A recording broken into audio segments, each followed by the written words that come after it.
Hello, YouTube. I'm Gigi Alive, and welcome to my channel. If this is your first time, please subscribe, and I hope you like the video. If I'm able to share anything that you think is valuable, please reshare this video, and please give me a thumbs up if you could, please. So subscribe, share, and give me a thumbs up if you like the video. I want to first say that I want to tell people that when you are going to have the gastric bypass, my tip for the week is understand you are going to be fasting. So I brought two experts in my opinion on this, and that is my son Nicholas and Rachel, his girlfriend, who both tried fasting. Nicholas actually did fasting for the longest I've ever, I can't even imagine he did this long. But how long was it, Nicholas, that you were doing fasting? 17 days. And what did you have? What did you take in while you were fasting? I drank water. Just water? Yeah. Oh my God. Now, when you get the gastric bypass, you're going to have to be on a liquid diet. And when you get the gastric sleeve, you're going to be on a liquid diet as well. But I want you to understand something. When you are doing this, you won't be able to drink and have a whole bunch of water like he did. You'll just be able to have little sips, very slowly. Even if you have a little sip of water that's about this big, and then you think, well, I can go ahead and have a little bit of juice or a little bit of coffee, it's going to still fill you up. So it's going to be different for someone who has bypass. But I want you to understand, if you're about to have the surgery, if you attempt to do the fasting first, the liquid fast, it may be a lot easier, because once you have the surgery, you will not be able to get it down. You will not be able to do a liquid fast. So I want to first talk about fasting with liquids, and Rachel also did what you call intermittent fasting. Rachel, you want to explain what intermittent fasting is a little bit? Yeah, so intermittent fasting, there are 3 different ways you can do it. There's a 20 and a 4 method. So you have a 4-hour window to eat, and then you have to fast for 20 hours. That's called the warrior diet. Okay, so it's not as bad as you think, because most of the time you're actually asleep. So if you want to start eating at 1 o'clock, you'll eat from 1 to 5. And so you can have your lunch, and then you can have an early dinner, and then you just won't eat until the next day at 1 o'clock. So it's not as bad as you think, because most of the time you're going to be asleep anyway. And then you have the intermittent diet, which is like 6 hours. So you only eat 6 hours in 6 months? So then you are not eating for 18 hours. So basically, if you're able to do this prior to having the gastric bypass, it's way easier for you, because you're going to get your body accustomed to doing liquids, and you're going to get your body accustomed to not having food for the 4 hours or even the 6 hours. So intermittent fasting is a good way to slowly get into it. I'd probably say when you're going to do the bypass, try to do that maybe a month before, or if you can even do it 2 months before, and you may be able to lose the weight that you have to lose prior to having the bypass just by doing that. So Nicholas, let's talk a little bit about how you, well, first let me talk with Rachel how much you lost, because she did intermittent fasting. So how much did you lose when you did your intermittent fasting? When I did intermittent fasting consistently, I lost like 15 pounds. Great. Just from doing that. But I made sure whenever I was eating in my 4-hour window, I wasn't eating like a lot of junk food. I was trying to make healthier choices. I still had sugar, but I made sure to be like more mindful of what I was eating. Because when you do have your 4-hour window, you don't want to count calories. When you do it, you just want to be mindful about what you're eating.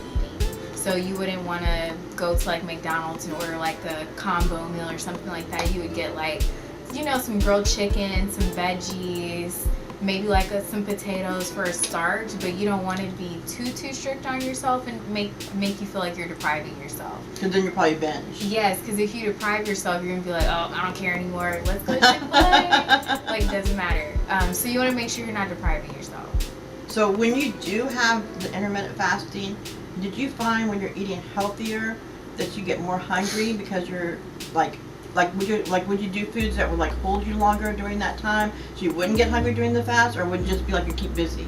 Actually, I feel like whenever I was intermittent fasting, I feel like my stomach was shrinking, and so I wasn't as hungry as I normally would. Like it would be 1 o'clock, and I'd be like, I guess I'm not hungry, but I'll still try and force myself to eat. So I didn't get like a lot like hungry because my body started getting used to not consistently eating throughout the day. So did you have times where you just wanted something in your mouth because you were just like, I just gotta put something in my mouth, but you knew that For sure. If I did feel you like break that, I would either make tea or I would go and get coffee. And the one thing they tell you not to do with your time frame when you're not eating is not to consume anything other than like 0-calorie liquids, so just water and tea. But sometimes I would cheat just a little bit flavor. And just get like some coffee and like put some cream and sugar in it, and I'll be like, okay, well that was my thing. Yeah. But I mean, I still got the results I wanted to. You kind of have to figure out how you, not manipulate it, but what works for you. You know, when I've been doing this, and this may sound like terrible, but this is what I do when I start to feel like I really want to have something that, right now I can have something that's a little bit soft, but I can't get a lot in me. So what I do is I grab, I know this is horrible. Oh, yes. I grab one of my gummy supplements, because these are like, I have to take these anyway. So like, I'll be like in the middle of the day, like, I want something in my mouth, and I'll just suck on this like it's candy, Yes. although I know it's not candy. And I will, because I can have like about 3 or 4 of these, and so I'll like, okay, middle of the day I'll have that. Mm-hmm. But if you're able not, you can have a little bit of sugar. I think maybe having like some sugar-free gum. Yes. I forgot Or maybe about some, that. like, Some maybe a mints or peppermint. something. Yeah. One of the other YouTubers said that one thing that they've been doing, and this is something I never heard this before. Tell me if you have. They would get menthol, and they would inhale the menthol, and it would help with nausea and with any craving. What is Really? menthol? Like vapor rub. Vapor rub. Really? Yeah. I've never heard of that before. They would just take it, and they would. She's actually Latina, and she said it's a Latina. And it helps with craving. She says it helps with. It I'll helps get have to try that the feeling of being hungry, because it's almost like you can't suck on anything like sugary Yeah. or sweet. And so she said when she would just inhale that, it would help with nausea and Oh help my with the gosh, craving. that's so Or funny. you could just vape. Okay, he wants to vape. Yes. Now, another thing that you can't do when you have gastric bypass, once you do have it, is you can't inhale any extra. Even if you have to vape or anything like that, you can't put it into your stomach because it will expand it and make it gas. But what about cooking? That's extra. You get steam from. No, I mean and directly inhaling it. Okay, That's now we're gonna like ask smoky. Nicholas. Yeah, like smoky. But now we're gonna ask Nicholas about how, and I don't know how he did it, because for me right now I'm suffering just wanting something in my mouth. But drinking just water for 17 days, like, how did you do it, Nick? Like, what was your? I understand your motivation. Of course, everyone has a motivation to lose weight, but when you would have those moments where you just, like, probably 4 to 6 hours in, what would you do? Like, what was your? I just occupied my mind, whatever I could. I didn't really like food is really just it's something that we have way too much of as an American population. So, so most people in the world, or the most common diet that an animal is supposed to eat is one or 2 meals a day, but the human diet involves 3, 5, 6 meals a day, which is completely overeating. And so I feel as though like I've eaten enough for like a good 3 years. That's how I felt back last year. And how much weight did you lose? I was like 245, and I went down to like 170. But I did like a lot of different things. Like I did. Wait, hold on 1 second. Did y'all hear what he just said? He did not have the bypass surgery. He did that on his own. Went from, say it again? I have to hear it again. 245 to 175. And I would probably see my son, I'd be like, what's going on with you? And the truth is, we want to feed, but really and truly feeding is not necessarily a good thing to do. And so I try to encourage him and to say, okay, let me get your water bottle, let me get you what you need. But it's really hard seeing your son just stick to that because you want to feed him. But anyway, so what tips would you have to help with those cravings? I would say the only thing that you can do is just really just be motivated to like, cause it's really easy to lose weight. All you have to do is really just stop eating. But that's a hard thing to do. Yeah. Very hard. Yeah. But I mean, it's not really that hard if you just dumb it down to, if I really want to lose this 20 pounds, all I have to do is just not eat. And then like you just don't eat, or just drink water for the next week or two. Then you lost your 20 pounds. If you ever get any cravings, just drink some coffee. But you shouldn't do what she did and put creamer inside of it. You should just drink black coffee. Black coffee, no sugar. I Sugar have is had the the main creamer, ingredient that causes cancer. The main ingredient that causes.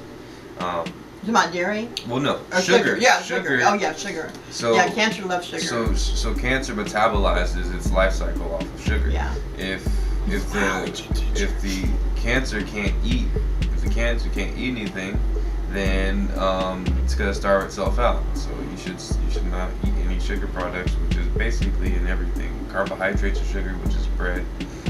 Rice, pasta, potatoes. But you know, I do want to say, the one thing that we have to remember when we're doing this bypass is that your taste buds are going to change. You will actually not want. I had some of my husband's. He had some watermelon or raspberry lemonade. It was some strange concoction lemonade, and I said, "Let me just take a sip." So I took a sip. Oh my God, it was so sweet. Yeah. But then I looked at the sugar amount. It was like 35 grams of sugar. And I'm only supposed to take, I think, 10 per day, 10 grams of sugar per day. Yeah. Because your whole taste bud changes, and you no longer have that feeling of I need to eat a lot of sugar. Every now and then you might have a craving for it. Yeah, you might have a craving for it. So another thing I want to just throw in as a bonus is what helps me get through. This is actually one of my go-to. It's sugar-free, cherry. And it's just Jello. Anytime you have, it doesn't matter what kind of brand it is, it helps. And this one has sugar in it. It is actually a small amount of sugar, but just a vanilla. I usually take half of this because you can't have a lot, and then I'll take a little bit more later on in the day. And then by the end of the day, usually I'm throwing away the rest of it because I don't have a desire for it anymore.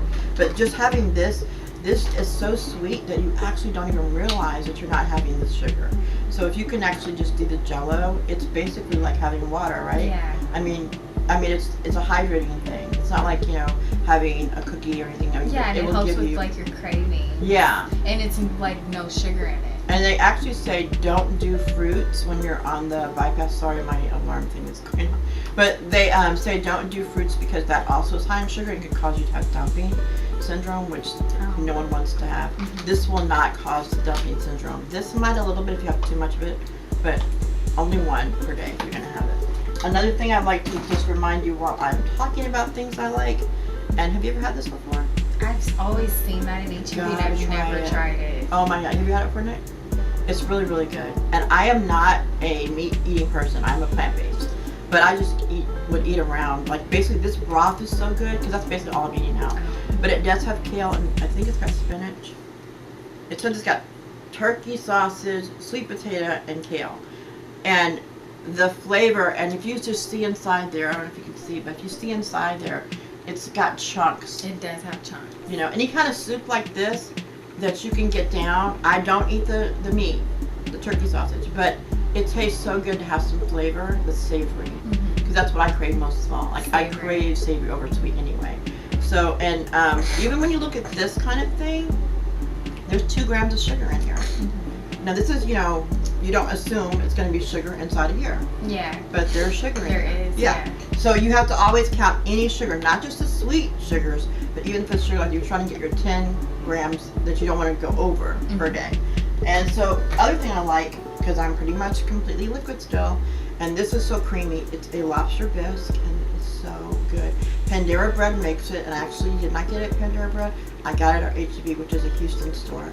And even in this one, there are 7 grams of sugar in every serving. It's delicious. It's really, really creamy. So it's like a treat for me to have something savory like this. But once again, I'm substituting and having something super sweet when I'm going to do this because it's sugar still. Okay. But we just talked about how different kinds of sugar, because this is a cream, you know. And even though you think, well, it's not going to have sugar, it's still sugar. Yeah. So you want to make sure you keep your sugars down. One last thing I want to say, because I'm a savory person, and it's hard because you're not able to get and actually have anything that's chunky. This is my go-to. I can actually have these thin slices of cheese and put a little bit in my mouth and just kind of suck on it until it's gone, and that will help me with whatever cravings I have, and I don't have to have a whole lot. And it does give me protein. 5 grams of protein per slice, which is pretty good. Okay, so those are my major, oh yeah, of course, my last go-to, and Nicholas told me he does not think this is a good thing. V8 juice is still one of my favorites. Remember I love these? I used to. You used to tell me they're terrible for you. But it is considered 2 servings of vegetables, and it has 3 grams of protein. It has 10 grams of sugar. Oh, wow. So if you're going to do one of these, it's kind of like this is the only sugar you can really have. Mm-hmm. They do have the low sodium, and they do have the smaller cans, which I usually have a hard time finishing a whole can anyway. But just remember, even when you're going to have this, because tomatoes and, like we talked about, carrots and all that, Yeah. it's still, you know, and they sweeten some things up when they put in the can, Oh, right? yeah. Right, Nick? So, anyway, so my advice is to remember that you are actually fasting when you're going to do this. Try your hardest to do it prior to, like intermittent fasting, like Rachel said. And Rachel, again, if they're going to do intermittent fasting, what is the time frame that's a good frame? So I actually have one of my best friends. She's doing intermittent fasting with her husband, and she's doing the 16 hours of no eating, and then she has an 8-hour window of eating. The one that I did, 16 at night, like when she's sleeping? Yeah. Oh, okay. That makes sense. Yeah, so she'll start eating at like maybe 12, and then she'll stop eating at like maybe 6, and that's like her time frame of like her eating window. Or she'll stop eating at like 6 or 7, I forgot. But then she has a full 16 hours of not eating. And like I said, it sounds difficult, but most of the time you're asleep because the next day you'll just start eating at. Oh, they're just skipping breakfast. Basically, you're skipping breakfast. If you do the 24 method like I did, you're skipping maybe breakfast and early lunch. You might just have a late lunch and eat early dinner. But like I said, most of the time, if you're working, your mind's preoccupied, you're gonna not even be thinking about trying to eat. So I mean, it's something that you kind of have to just kind of try out and see which method is right for like your lifestyle. Yeah, that's what, I mean, but if you're doing it when you're sleeping, it is a lot easier. Exactly. Just go to sleep early, and then you've done most of your fasting. And then, like you fasting. say, you're skipping breakfast, and then because I usually don't even really desire breakfast that much until probably like 11 o'clock, and I'm like, you know, and I'm up at 5 o'clock in the morning. Mm-hmm. Nicholas, when you had done your full 17 days, when you decided to go back into eating, did you start into something like huge at first, or did you slowly start into something, like did you just say, okay, now I've finished fasting, I'm going to go and get me a big Fuddrucker hamburger? Well, I did plan to get like, to start eating again like at like 7 o'clock one night, and I wanted to eat watermelon, but then I made a mistake of just going to BB's and got some oysters. Oh, that's not bad. So when you did that, how did you feel? I didn't really feel bad though. Did you feel like... I felt really full off of just Johnny's bored with this. I felt really full off of like 8 oysters. Oh, okay. So basically your stomach has shrunk down by that time. Yeah. And so you were able to eat like a big hamburger if you wanted to. Yeah. Okay. So that's good. So then you start out slowly. And now I know you're back on a regular diet. Have you been gaining a lot of weight since you got back on a regular diet now? Well, I mean, obviously, if you're eating like multiple times throughout your day, like or 3 times throughout your day, you're gonna be gaining weight. Like that's just asking for gaining weight if you're eating 3 times a day. But I gained. I'm back at like 205 now. But this summer, I'm definitely gonna like gear back up. Fast again? Yeah, do some more fast and work out. Well, I think a big thing that helps and makes it go down faster is like doing something called fasted cardio. So if you haven't eaten for a whole day, then you wake up in the morning like at 6, decide to go running or walking, like it's gonna do good for your like weight loss. And with you, did you do any exercise? I did. So I was gonna say, even if you're not fully fasting, you're doing your intermittent fasting. If you just wake up at like maybe 6 or 5 and you go on YouTube and find like a quick like 10-minute workout video, that's considered fasted cardio. and that helps drive your results a lot better. Like, you don't have to go to the gym, you don't have to go outside and go running around the block. YouTube has so many videos of workout videos that you can just stream and like do it in the comfort of your own home. You don't have to worry about trying to drive to the gym or going outside and trying to walk the block. And again, I want to tell people when they get the gastric bypass, you shouldn't start doing your walking after the bypass. Start, like she said before, if you're doing intermittent fasting, whatever you're doing to get your weight off before the actual surgery, encourage yourself to start doing that at home, because once you have the surgery, you're going to still need, like today, people kept saying to me, go sit down. I'm like, I can move, I can walk. The more that I'm walking, the more that I'm still able to help my body heal, and I'm able to burn calories. And it's a part of your healing process to walk. It helps also with digestion. So it's really important to start prior to the surgery. You're doing intermittent fasting. If you can do the full fasting like Nicholas did and get the weight down with the walking, and if you can do a little running, that'd be great. That's a good thing to do. Like she said, you look up some YouTube videos, go online and try to find out what you can do, in the home where you don't have to leave the home. If you are homebound and you're trying to do this, it is going to be very, very difficult for you if you have that much weight on you. But remember, like Rachel said earlier, and like Nicholas said, try to sleep. Sleep is a very good way for you to try to get through those hunger patterns, those craving moments, and also to help your body. What is it, Nicholas? What happens to your body when you're sleeping? I can't remember exactly what the words are, but you actually are able to lose more weight when you're actually sleeping during that time when you're hungry, instead of just getting up and going, oh, well, I guess I'm just going to go to the kitchen and get myself some more chips. So if you could sleep through that period. Yeah, if you're going to bed hungry, it's not a bad thing to go to bed hungry. That's what, yes, exactly. Because it actually is healthier for you. Because your body's processing everything you did the day before. So it's like, that's how your metabolism works. And me, myself, I have the worst time sleeping. But since I've had the surgery, I no longer allow myself to get up and like go and get me an extra snack or, do whatever. I used to have a glass of wine at night, a couple glasses of wine. I'm just like, okay, I'm going to go to bed. I'm going to just rest. But I'm 2 weeks out now. This is literally 2 weeks and 3 days out. And my weight, starting before the surgery, 2 weeks before the surgery, I was highest weight of 228 pounds, 227.8 pounds actually. And then right before the surgery, I was 218. Right before I went in, it was 2 days after surgery, I was 211. And now I am 203. I'm trying to get out of the 200s, hopefully by the end of this month. That is my goal. And then I'm trying to continue to lose every day or every other day a pound, basically.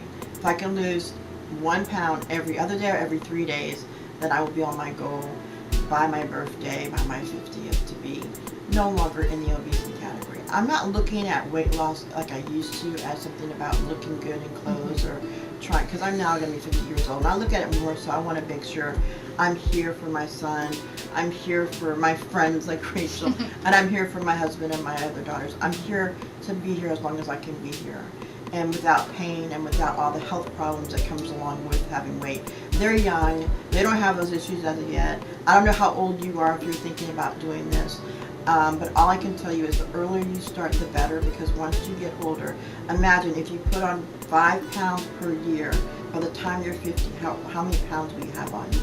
If you put on 10 pounds per year, how many pounds do you have on you by the time you're 50 if you start in your 20s?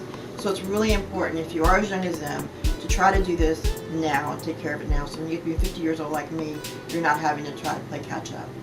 Okay, so those are my tips today about fasting. I will try to get another video out tomorrow. And as far as those of you who watch me about watching my Poshmark videos, I will be doing a Poshmark video. I wasn't going to, but I have to do a rant about Goodwill that I'm going to do sometime this week, so look out for that video. I want to thank my son Nicholas for being here today, and I want to thank Rachel for being here and giving me this great advice, and giving y'all also this great advice about fasting, intermittent fasting, and about fasting long term, how it can help you in the long run. If this video was helpful for you, please give it a thumbs up. And also, please share if it was helpful for you. And subscribe. Thanks a lot, and have a wonderful week.